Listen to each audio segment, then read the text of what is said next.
Good afternoon, everybody. Today we're going to be talking about some theme park news, and you guys may or may not have heard, but there are some big stories coming out about Disney. The first one being that Disney Springs is opening on May the 20th. And just to get this out of the way, I'm not going to go.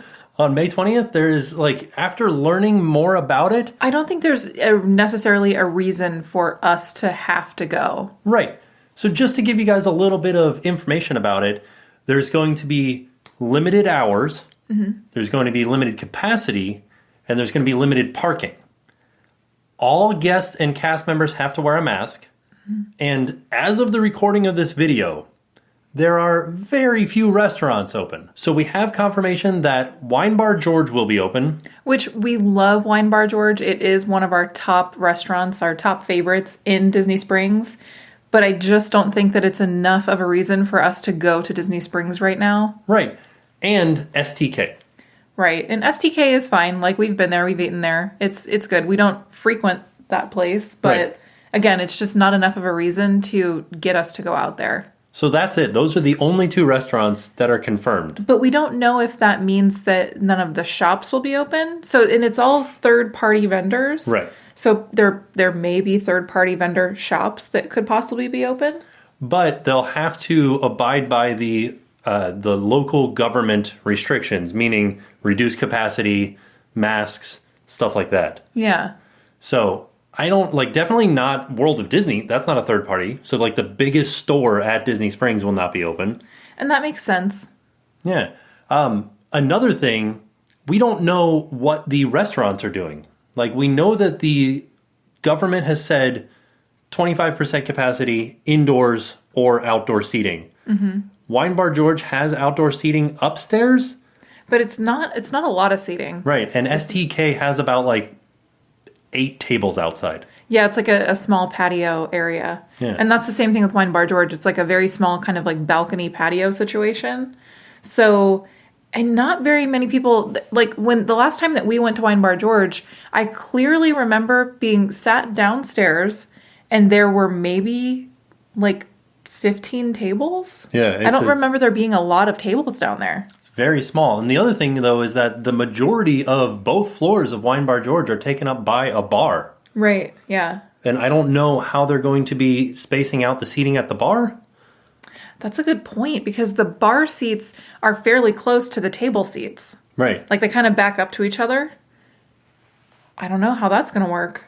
Yeah. The other thing, though, is that I don't think, obviously you won't have to wear your masks while you're eating, but you will have to wear them to go into Disney Springs. But I don't know how they're going to enforce that. I imagine the only way to enforce that would just be security. If they're walking around and they see you without a mask on, they would probably ask you to hey, put your mask on. And if you refuse, then I think they would probably ask you to leave. Yeah. But that's just speculation. We don't know what they're going to do. So one thing that we do know for sure, though, is that there are 3 restaurants that have confirmed that they're not opening on the 20th. As of the recording of this video, that is Raglan Road, Homecoming, Art Smith's Homecoming, and Splitsville. So Homecoming and Splitsville are run by the same company, so that makes sense. Raglan Road is just a totally separate company, but they have said we are not opening on the 20th. I wonder how many other restaurants will come out with saying we are going to be open or we're not going to be open. Do you think the full list of restaurants are going to do the yes or no before it opens on the 20th? Maybe. I'd be interested to see how that kind of update progresses. Yeah, and the only information that we have on that is that the updates will be available on Disney Springs' website. Oh yeah, so definitely we'll link that down below in case you want to check it out and keep up to date yourself. But it does seem like going to Disney Springs, it will be hard to maintain social distancing just based on the way that Disney Springs is. And with it being the first Disney thing opening, I think a lot of people are going to go. And I think it's going to be pretty crowded on the 20th. And I imagine with the limited number of places that will be open, that's going to make it even more crowded at those locations. So I wonder how that's going to work out. Yeah. And then also elevators in the parking garage. There's so many unknowns that I would want to know before going to Disney Springs. I think that people hopefully would understand why they can't all jam into an elevator and would abide by those rules. I would think. I would hope. I would hope that would happen. Maybe. Yeah. So, truthfully, Disney Springs doesn't sound like it's going to be fun on the 20th. It doesn't sound like it's appealing to us anyway. Right. Like, I can understand why some people might want to go and just see the spectacle in a way, and that just doesn't appeal to us. That's not something that we feel like we need to do.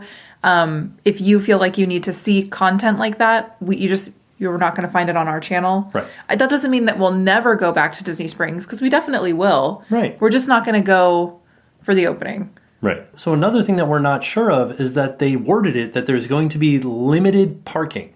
And I don't know what that means. I don't know if one whole parking garage will be closed, or if they're going to be parking every other spot, or like one car comes in, goes to this floor, the next car has to go to the next floor, the third car has to go to the last floor. That's a good question. But for the most part, Disney Springs has just been kind of like self-parking.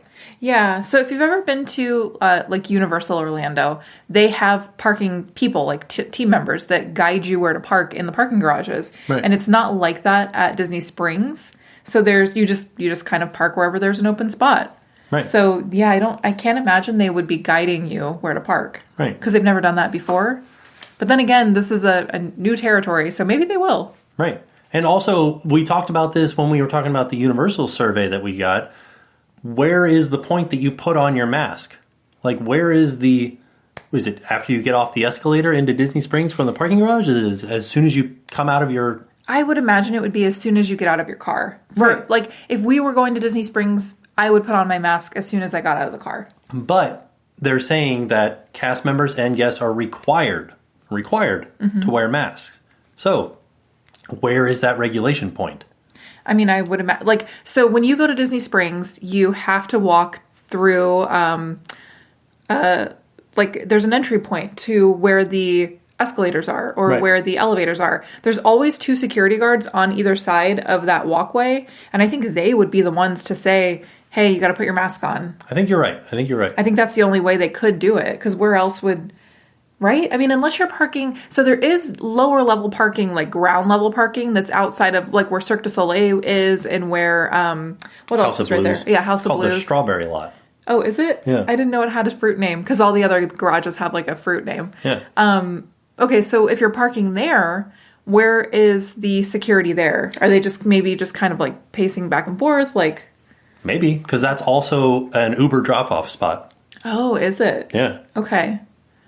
Well, I mean, if I had to guess, and this is, again, just speculation, I would think that those security guards that are right there at the parking areas would be the first stop, the first person to say, hey, put your mask on. Right. And you always see security guards walking around Disney Springs. They have, like, the guards with the dogs. They have the security guards that are at the different... like where the umbrellas are, right when you get off the escalator. Like the information booths. Yeah, so I think that they'll just be around. I don't know, it's going to be interesting. Yeah. So another question that this raises for me is, they say that they're going to be operating at a limited capacity at Disney Springs during this phase 1 of the reopening. Does that mean that Disney Springs as a whole will be at a lower capacity, or they will be allowing a lower capacity into each of the places that are open? It's a good question. I don't know. I don't know if anybody knows Disney Springs capacity. I was just going to ask, what even is the max capacity of Disney Springs? Because it is an open air environment, like, right. And there's no attendance, there's no, like, turnstile to get in. Right. There's no, so how would they even know how many people are there? I guess just based on the amount of parking. Right. But then also people are bussed in. I don't think they're going to be operating the buses. Right, but I mean just in general. So let's say that Disney Springs is a regular day. It's open. This is before all of this went down. This is like back in the olden days. How would they know how many people were at this Disney Springs then? I guess it's just based on how full the parking garages are. But then you have Ubers and minivans and buses and boats that go to Disney Springs. So I imagine that they must be talking about a lower capacity at each of the open establishments. Possibly. But again, we don't know. Yeah, because they're saying limited parking, that could in turn just mean limited capacity overall. Okay, like, yeah. If they're like, you can only park in the orange garage and you can only park on levels 2 and 3. That's it. Those are the only ones that are open. Once those are full, nobody else can come in. Right. That could be the way that they're going to do it. But I don't know. We just don't have enough information at this moment to answer some of these questions. Yeah, and we're just going over the information that was given, which wasn't a whole lot of information. Right. But we still wanted to, to talk it through with you guys and with each other. But it seems like it's going to probably be pretty chaotic. Like if a lot of people show up, or maybe not a lot of people will show up because there's not a lot because there won't be a lot to do there. Right. And I think that the majority of locals would go to Disney Springs for the restaurants. Mm-hmm. And if not a lot of restaurants are open, I don't think a lot of locals are going to go to Disney Springs. I imagine that a lot of locals may want to go to Disney Springs because it's the first Disney thing that's open in Orlando. So it's kind of like you're like itching to go back to Disney. And if this is the only way that I can technically go back to Disney, I'll be there on opening day. Maybe that's what people are thinking. Maybe, but then again, maybe they'll just get there in the morning and see there's nothing to do. I don't need to go shopping at Levi's. Right. And then just leave. I will definitely be looking at social media that day to see what happened, what the crowds were like, just looking to see, because like I said, we will definitely not be there. Yeah. But it's just a strange time. It is. So the other big Disney news is that Shanghai Disney is opening on May 11th, which is just in a couple of days now. I can't believe that. And so they released a video showing what some of the procedures are going to be in order for you to visit Shanghai Disney.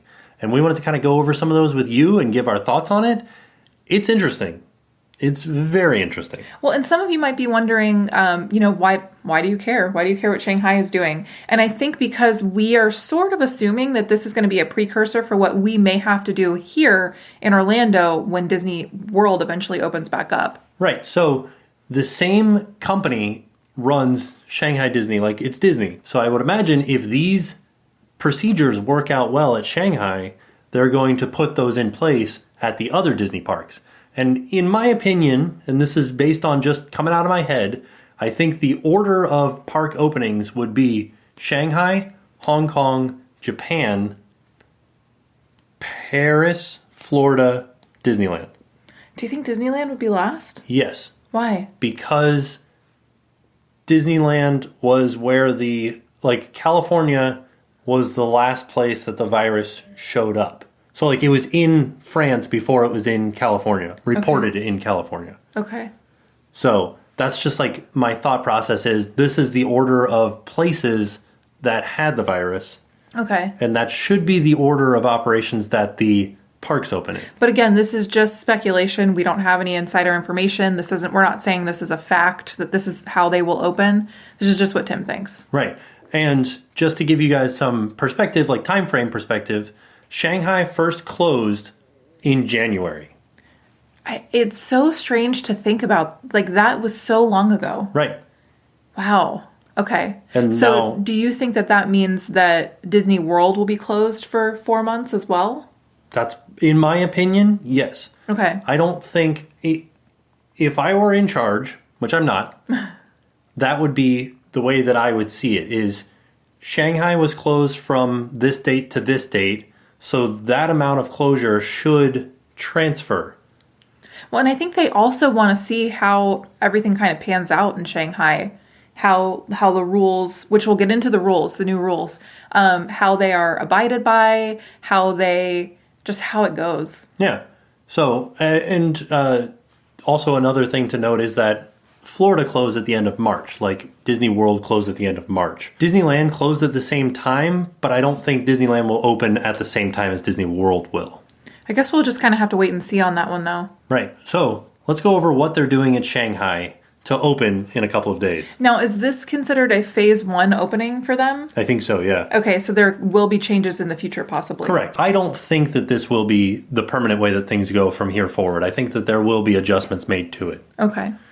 So, the very first thing that you have to do to visit Shanghai Disneyland is you have to buy a ticket in advance or have an annual pass. Okay. So there's no going to the park and buying a ticket. That makes sense. And you have to buy that ticket with a government identification. So once you purchase your ticket, or if you have an annual pass, you have to decide on what day you would like to go to the park and make a reservation ahead of time. Okay. Kind of like a boarding pass for Rise of the Resistance. That's the way that I sort of see it happening in Orlando if this happens. Like that's what you're equating it to? Like the process is very similar to that? I think it's going to be as hard as well. Okay. I think it's going to be very difficult to get a reservation to Walt Disney World if that's the way that they go, meaning that you have to have a reservation to get into the park. I think it's going to be like getting a fast pass for Mine Train 60 days out, or getting a boarding pass for Rise of the Resistance. Okay. I think it's going to be a lot of people on their phones refreshing at whenever it goes live, midnight, 7 a.m. Okay. Trying to get it. So I think because we're more than likely going to operate at a limited capacity. What?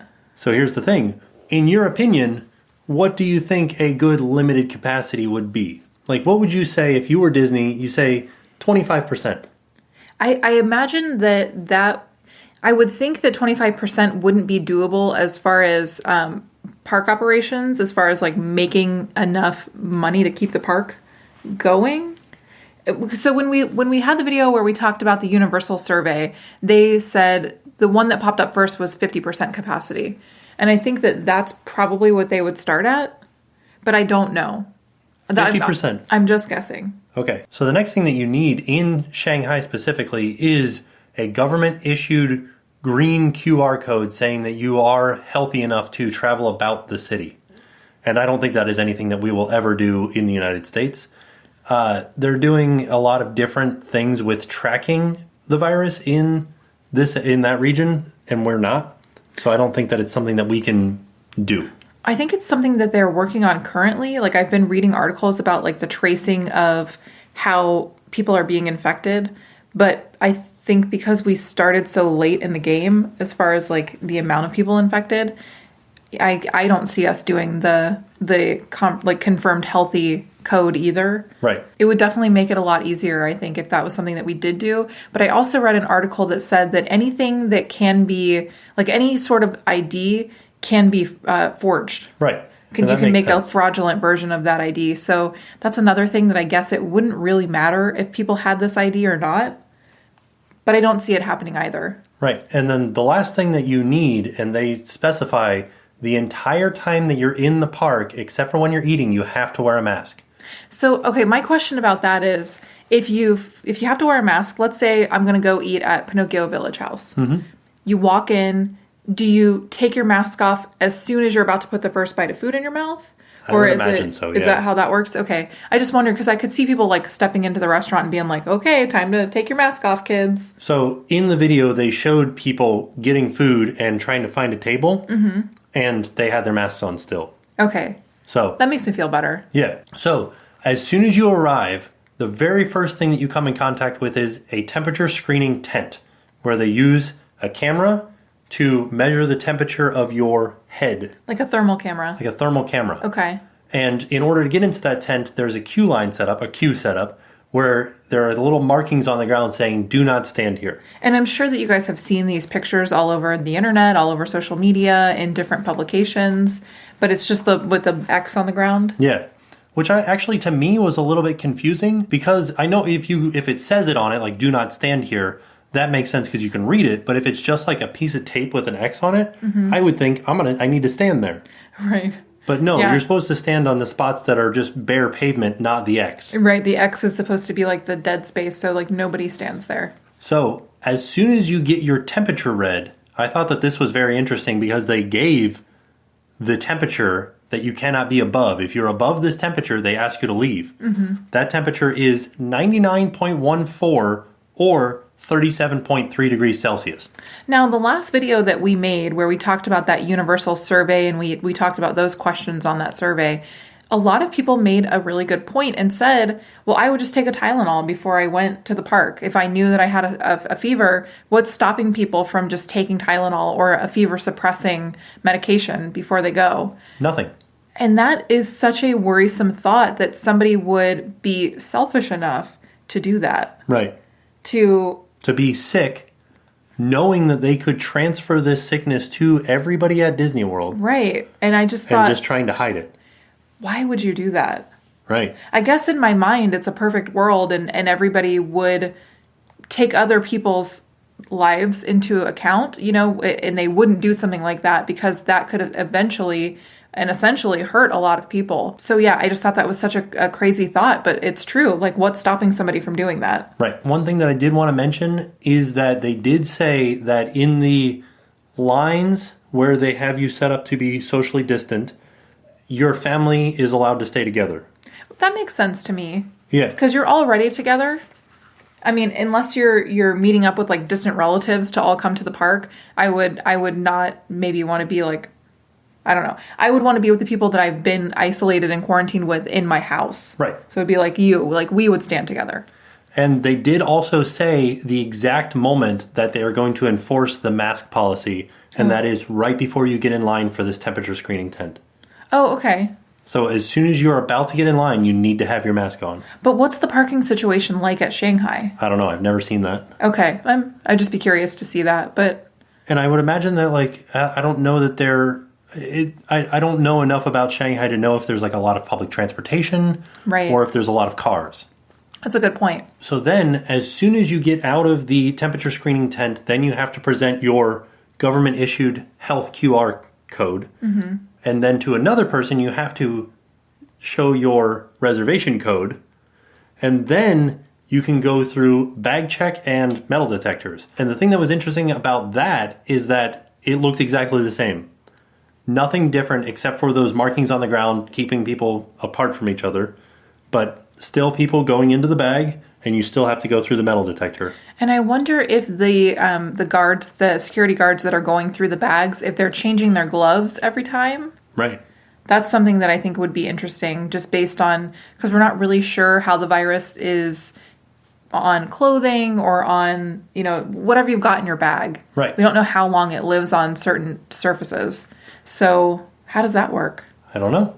And then once you've made it through security, then you follow the same social distancing to the turnstiles, where you will show them your ticket and your government issue ID.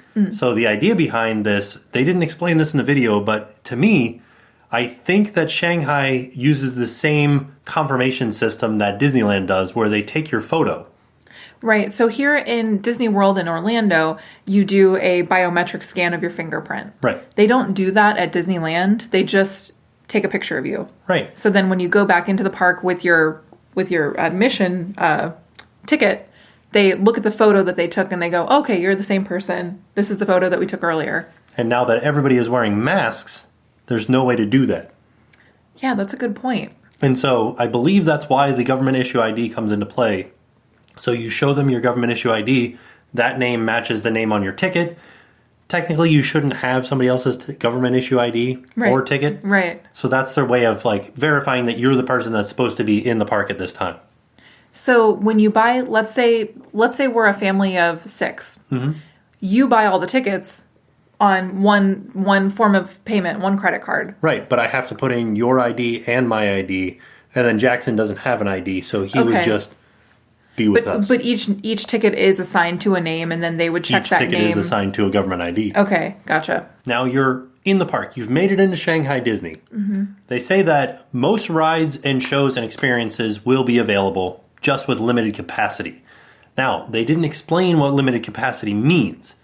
To me, that may mean something like if the line is full, like once we reach the spot where people would be lining up outside of the building, we cut it off. Nobody else can get in line until this line goes through. Or if it's the capacity of the ride vehicle being changed due to spacing. I do know that they are doing social distancing measures in the line. Like they will have, in Shanghai, they showed yellow markings on the railings saying, this is where your party stands, and then there's another marking 6 feet away where the next party stands. Okay. And the switchbacks are separated.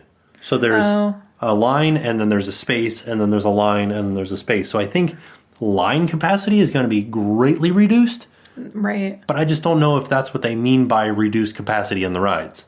I mean, if the line capacity is reduced, then that automatically means that the ride capacity will be reduced. But I guess what I mean is I don't know if they're going to allow people to line up outside of the ride.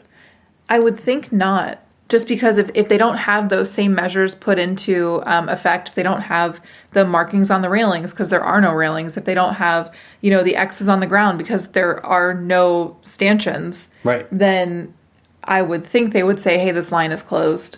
Come back in 20 minutes, come back in 5 minutes.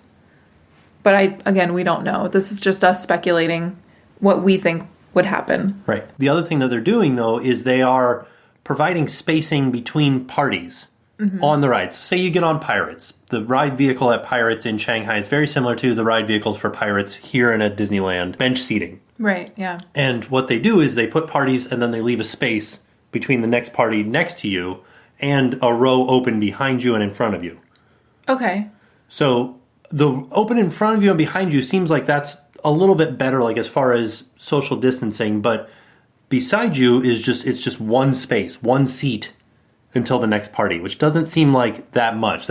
I wonder if they would assume that you're facing forward. If you are going to transmit the virus, you're going to transmit it this way. You're not going to to the side. The way that every ride is they have show scenes. Oh, so you're looking at what's going on over here and over here. That's true. I didn't even think about that. That's obviously true, yeah. Oh, yeah, I wonder. So, and then as far as other rides, that's just Pirates as an example. Another example they gave was, I need to look and see what the name of this is. It's called Buzz Lightyear Planet Rescue, which is very similar to Buzz Lightyear Space Ranger Spin here in Orlando. It's an Omnimover ride where it's 3 seats across, 2 adults and 1 child, or 2 adults with a little blaster on there so you can shoot targets. It's like a point system game. On those rides, they're handing out plastic gloves like you would see the person that I can think of that uses this is Subway people that work at Subway sandwiches. Oh, so it's like the plastic gloves that are too big for their hands. Yeah. Okay. Those are the gloves that they're handing out. It's the type of gloves that you get in boxed hair dye. Okay. Yeah. And you ride the ride using those gloves, and then when you get off, every ride has a huge thing of hand sanitizer at the end, and they're recommending that everybody sanitize their hands. There's no enforcement of that. But I would think that people would want to do it. Yes. I mean, if they're providing you with hand sanitizer, take it. Use it while you're there. And they didn't give any examples of shows, but I would imagine they are doing the same thing where they're spacing between parties side to side and one row empty between front to back. I saw some other pictures of another, I don't remember the name of the theme park, but it was another theme park in China that opened before it. I think it was last week or the week before that it opened. Mm-hmm. And they had a show that was stadium seating, and that's how they did it. Okay. So there was 6, I don't know if it was 6 feet between people this way, but it was definitely every other row this way. Right. Another thing that they showed in the video was they say that character meet and greets are still going to be there, although they will be completely different. Which makes total sense to me. And the example that they showed was the Fab Five up on top of the train station and people down below waving up at them. And that's what they call the character meet and greet.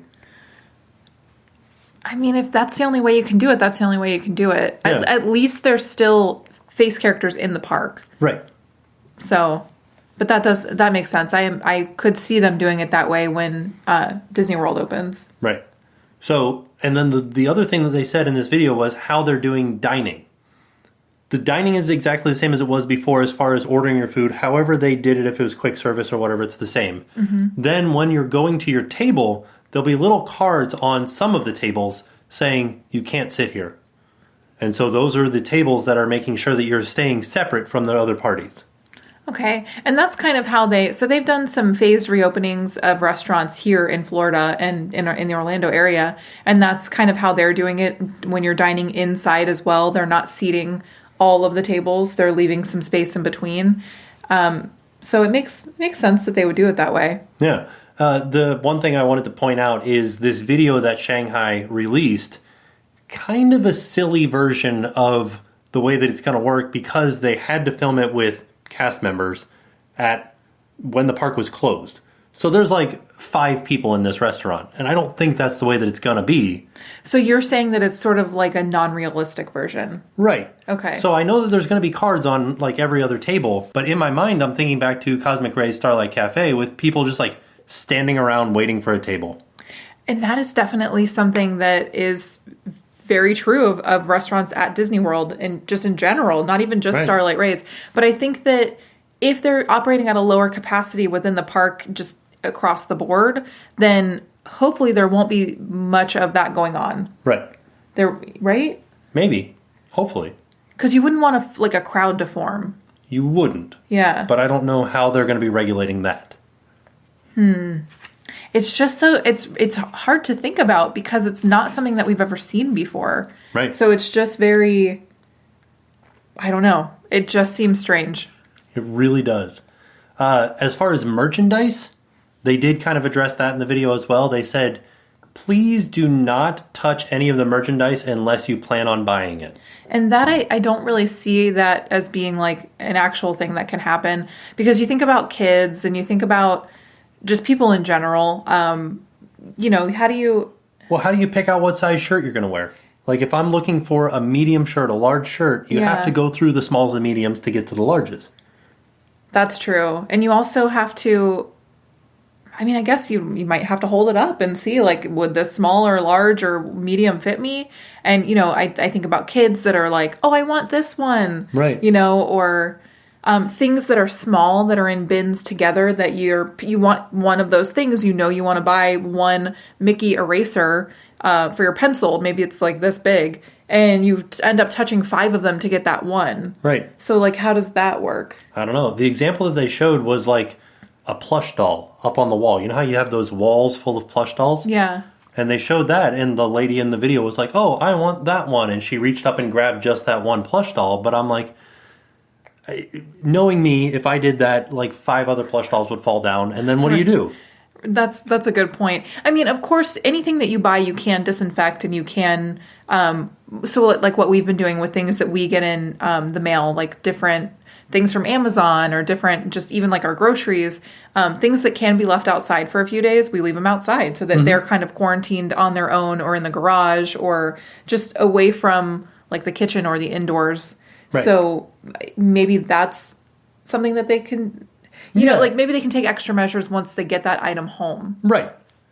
And then the other thing that they said about merchandise is they are encouraging contactless payment, not like saying that this is a requirement. So that to me says that they're still taking credit cards that you have to hand over and cash.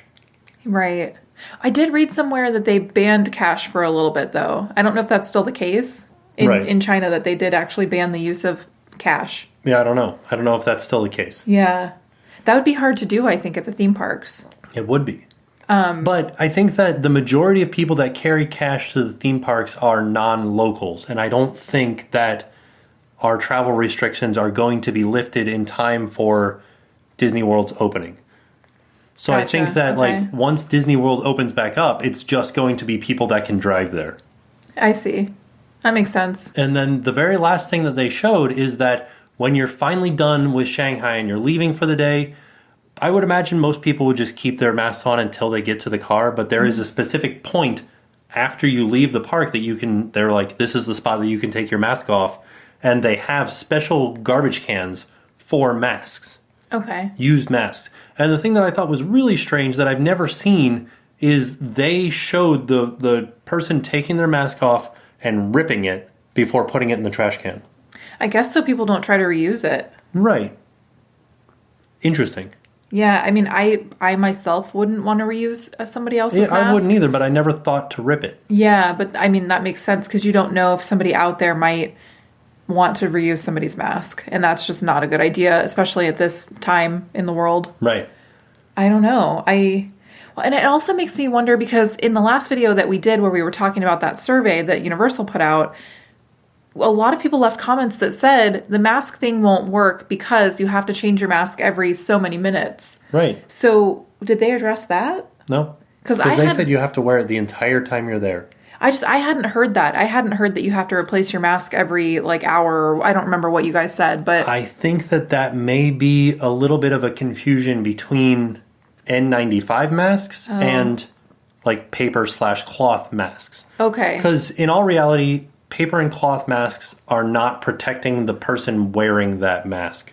Okay. They're protecting or slowing the transmission out of that person. I see. So it's not stopping, like an N95 mask stops everything down to 3 microns. Okay. So it's enough to stop this virus. Like, you are not going to breathe out the virus, you're not going to breathe it in. Well, you will breathe it out, but it'll stop by the mask. Okay. And so I think that that's the thing that needs to be changed every so often, because it's just getting clogged with particulate. Okay, that makes sense. Okay, because I was really confused by that, and I thought, like, holy cow, how are we going to change our mask every 20 minutes? Right. How we would never have enough masks.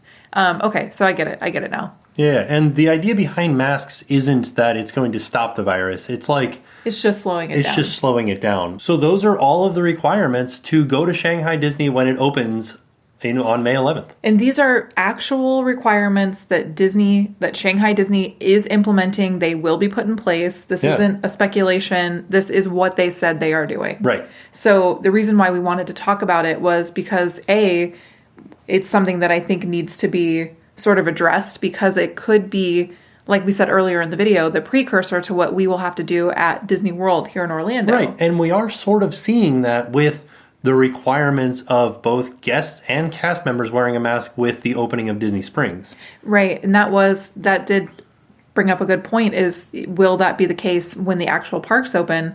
And it makes sense. Yeah. And I know that a lot of people will see that as not being as magical. And to be blunt, I don't think that Disney World is going to be as magical as it was for a while.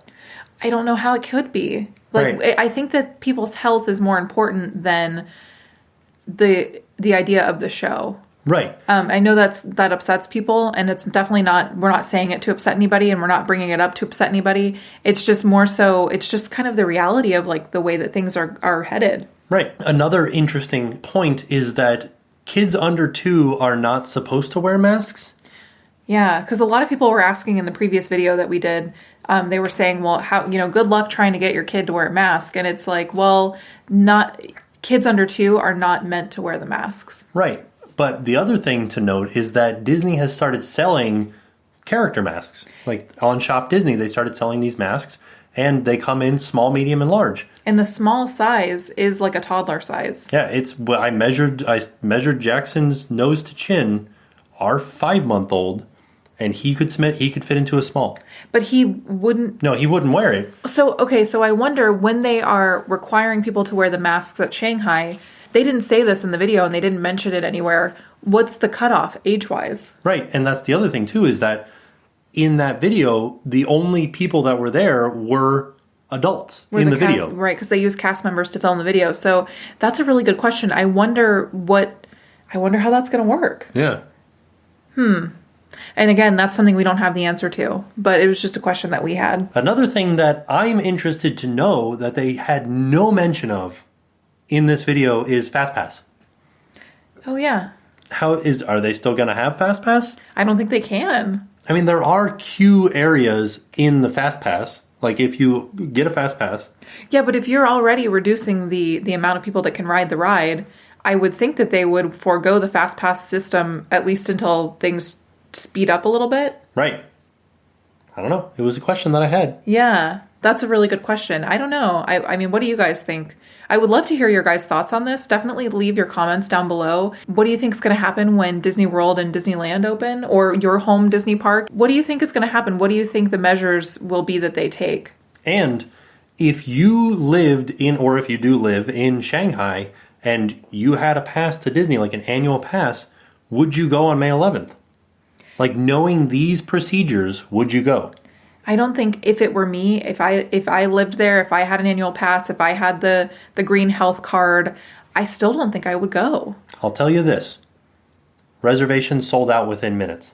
I'm sure they did. Yeah, I can imagine that they did. That doesn't mean that I think that I would go. Right. Would you go? Like, on opening day? On opening day, probably, especially not Shanghai being the very first park opening back up. It just feels like it would be such a chaotic thing to just imagining all of these new procedures that are going to go into play, all of the fact that not as many people can get in. I think that people will show up even if they don't have a reservation just to see the spectacle of everything that's going on. Right.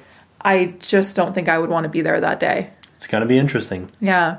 So, I don't know. We are excited to hear your thoughts. as to what you would do. Would you go? What do you think of these new procedures? Do you think that the magic is gone from Disney for the time being? I still think, just being at Disney, I do think that there is still a sense of magic there, as far as just being in Disney is magical. Just seeing the castle is magical. Just seeing, the people selling balloons, which I don't know if they're going to be doing that. Who knows? But just seeing those things is magical. So it's not going to be all gone. Right. But I do think that it will be slightly altered. It can be totally different. Yeah. Yeah. So, all in all, a very thought-provoking conversation. Yeah. And so with that being said, we are off, and we'll see you guys tomorrow. And now it's time to pay the price.